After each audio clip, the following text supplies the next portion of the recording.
þau komið grænt, við erum farin á stað, Gunnar Karl virðist nátt frábær í ræsing og Þórhallur líka, svo baráttan fyrsta stegin, fyrir þetta Stefán Freyr fyrir baráttu með 2 fyrir aftan sig, en þau förum inn í fyrstu beygju og við sjáum að Hákon virðist ná mögulega að prýtla af sér örlítið fram úr, eða hvað í baráttu við Aron Breka er ennþá örlítið fyrir framan en náður að gera eitthvað þegar þeir koma hérna út.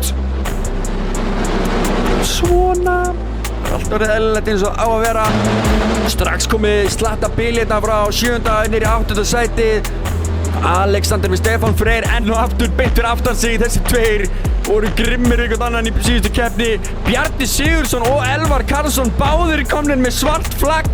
Af hverju? Fyrir hvað? Voru þjófstörtuðu þeir?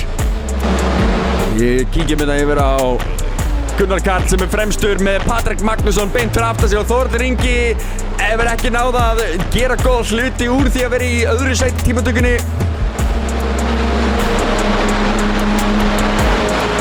Þjófstart á Elvar Bjarni, já, það er staðfest. Sigurgeir Lúðvíksson stingur sér þetta fram úr Aroni Breka.